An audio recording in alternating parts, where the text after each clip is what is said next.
Hello guys, and welcome to another Honkai Star Rail video. Alright, so I have another Apocalyptic Shadow video for you guys today. And this season isn't anything special, honestly. It's pretty straightforward. I only had a little bit trouble in the first half, surviving Kafka's burst damage. So be wary of that, especially if you're not bringing a preservation character. Speaking of the first half, my team for this half is Fei Xiao, March 7th, Robin, and Gallagher. And the buff, I chose the third buff. For the second half, I used my Acheron team, featuring Acheron. This time I brought Silverwolf. It's been a while since I've used her, but due to her being able to implant quantum weakness or any sort of weakness you need on the main boss, actually kind of helps out, considering you really need to weakness break this particular boss in order to do damage and also allow you to cast more ultimates on him. So we brought Silverwolf for that reason, and of course we have Sparkle as the support and Fu Xuan as the sustainer slash tank. As for the buff, chose the second one, the weakness break efficiency increase for the ultimate damage, which is pretty good in this half. Alright, not much other than that. I hope you guys enjoy the gameplay as usual. Alright, so we start off with Robin's technique, March 7th's technique, and we will initiate the fight with Fei Xiao's technique.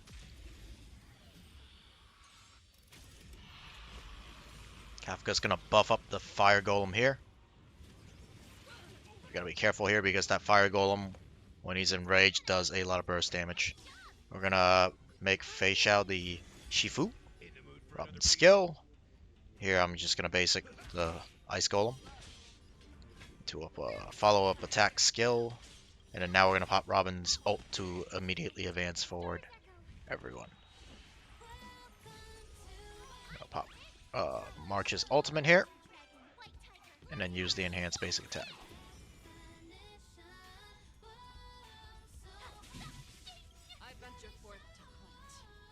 Here I want to weakness break the fire golem because he's currently enraged. He's going to do a lot of damage if we don't do so. Gallagher, I'm going to basic here and hold the ultimate until Kafka takes her turn so we can heal a bit. And we also focus the fire golem because once you kill one of the golems here, the weaknesses get transferred to the other golem. So you want to try to focus down one of them. You can weakness break the other one if you want to prevent some damage like what I'm doing right now. And also, I guess, using the ultimate as well. I didn't want to use the ultimate on Fei Xiao on the fire golem because that'd be overkill. So instead we use the skill and follow-up attack. And as you can see, all the weaknesses get transferred over to the ice golem. And now the ice golem is gone and all the weaknesses get transferred onto Kafka. We're going to skill on Robin so we have a faster ultimate uptime. And as you can see, that's a lot of burst damage. If any of the golems were alive and they took the turn after, there's a high chance that either March or Fei Xiao would have died there. Which happened in a few runs before this, is why playing really safe this particular run. Gonna use the enhanced basic here on March. And I want to try and get a Fei Xiao ultimate here.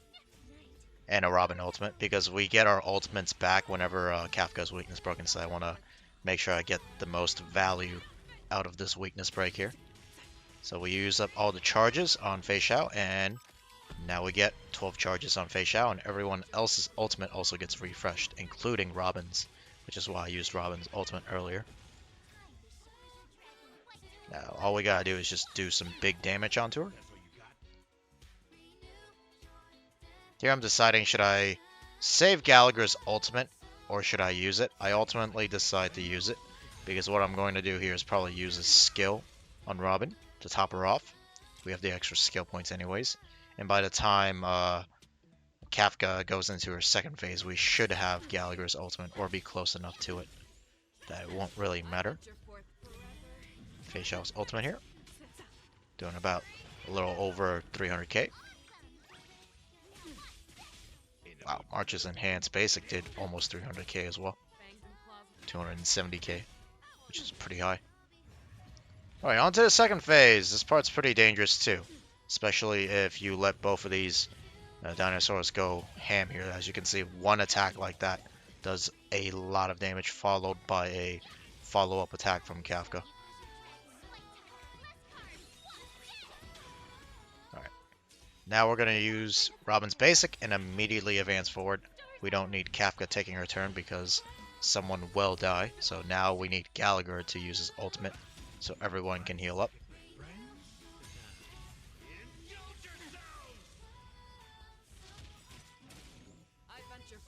Yeah, I'm going to use the ultimate on the... I call him the Chef Dinosaur because... we're just going to call him that because he has more toughness on him. And then the other dinosaur easily can be weakness broken by either Gallagher or just a Fei Xiao skill here, like what I'm doing. And we're actually going to focus down the Chef Dino here because he's lower HP. It's similar to the previous phase. If you kill off one of the side mobs here, their weaknesses will be transferred over to the other ones. So it's better to just focus down one of them rather than split your damage in between them. Unless obviously you're using an ultimate on the one with higher HP just to not waste. But in this particular instance, I figured this ultimate damage would be just enough to kill off the Chef Dinosaur.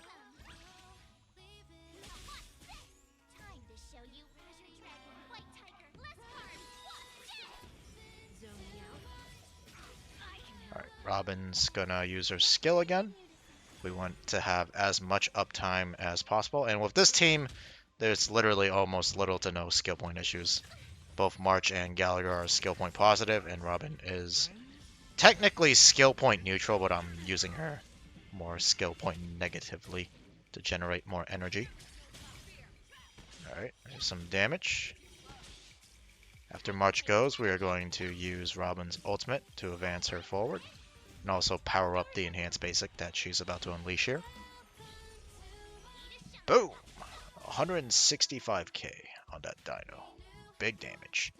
We're gonna heal. We healed up Gallagher there just in case. I didn't think I need to because he has very high effect resist. The odds of him getting actually charmed or dominated by Kafka are slim to none. But I wanted to play it safe, so we used the skill there. Here's Fei Xiao's ultimate. Followed by March's ultimate. Alright, nobody gets dominated because everyone's been cleansed. Basic here.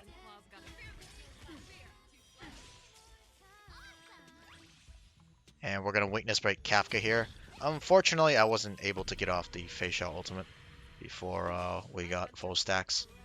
And all our ultimates get refreshed, but I guess that's okay.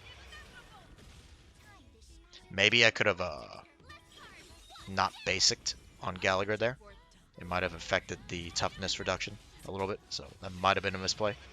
We might have been able to score a little bit higher. Because as you can see here, we're struggling to finish off Kafka. We need to wait until it's actually Fei Xiao's turn in order to kill him. Or kill Kafka. Because Gallagher is not going to do it. And here with Fei Xiao's skill and follow-up, that's the first half. On to the second half, we have Fu Xuan's technique, Sparkle's technique, and we initiate the fight with Acheron's technique.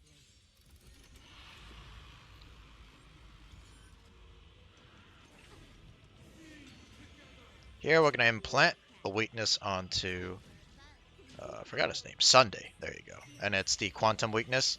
Quantum weakness is the best one to implant onto him because 3 of my characters are Quantum and Acheron's ultimate ignores the elemental weakness, so having the lightning weakness on him before he's weakness broken isn't really that big of a deal. I would much rather have the quantum weakness. That way every single one of my other characters can apply the toughness reduction onto him. Now summon a train and do some decent damage here. All the mobs have been weakness broken, so he can't do anything.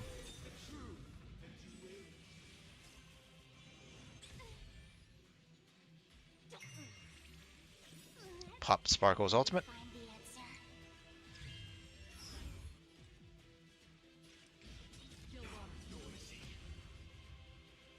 We have the skill points, so we're just going to spam Silverwolf's E for a little bit more damage and pop the ultimate on top as well. Fu Xuan's going to refresh the matrix, use her ultimate. And even Fu Xuan's ultimate is doing a solid amount of toughness reduction. It didn't weakness break anyone there, but the extra 25 from the buff really does help out. So both Silverwolf and Fuxuan can help out when it comes to reducing the toughness on Sunday and his little mobs. His little mobs are really annoying too. They actually, what do you call it? Reduce your combat readiness. Or not combat readiness, wrong game. Action value in this game. So basically they push you back. And similar to the previous boss, whenever you weakness break Sunday, all your ultimates come up. So obviously we're going to use Silverwolf's ultimate first to apply the defense break into Acheron's ultimate for some big damage. Here I want to check if, I mean it's kind of late, I should have done this before I popped the ultimate, to see if Sparkle's ultimate buff, damage increase buff was up. It was, so turned out to be okay, and we almost hit for 2 million there. Pretty solid. Pop the skill. The Fuxuan ultimate, kind of a waste because she has max stacks on her healing, but it is what it is.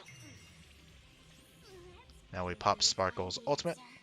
Here I want to try and save the ultimate from Acheron. We're like a little bit short. It's 5% until the next phase.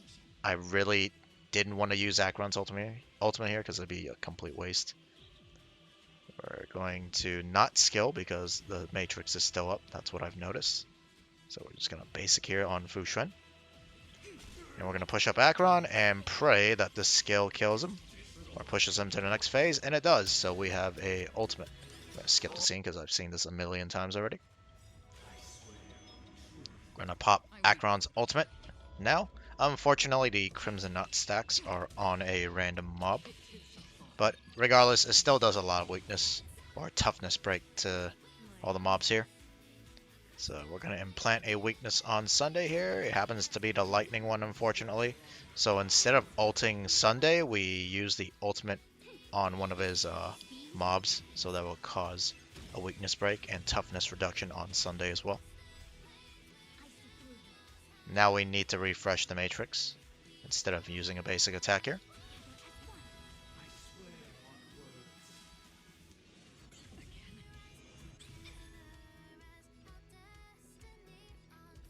We're just going to basic here with Sparkle because I want to reduce the toughness on some of the mobs. I don't think pushing up Acheron there would have helped anyways. I don't think she would have been able to take her turn. Still the lightning. Actually, he already has the quantum weakness, so it's fine. It reduces the toughness regardless. Using Silverwolf's skill there. We're going to skill into the ultimate. It's going to at least weakness break one of the side mobs. Yep, there's one. There's two.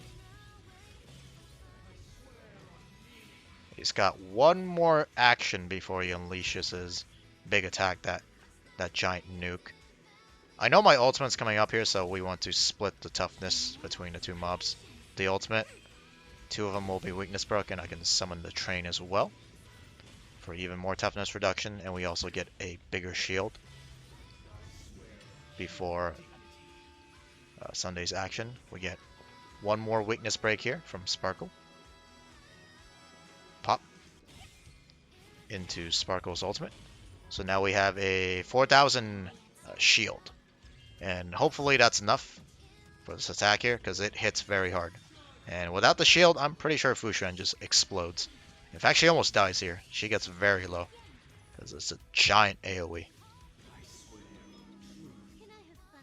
Alright, back to implanting weaknesses. We still get unlucky with the lightning weakness onto Sunday.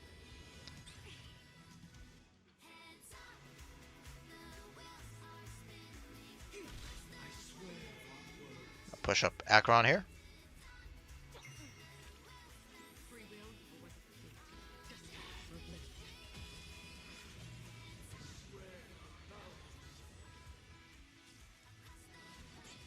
Okay, we're going to try for the implant once again on Sunday. We get it this time. We pop the ultimate on him as well for some big toughness break. And now Acheron's ultimate.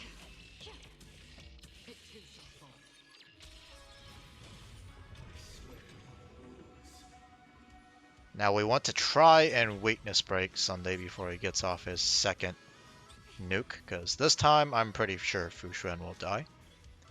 I check to see if we can push Acheron up, and it seems like we can. So we're going to do so. And also pop the ultimate.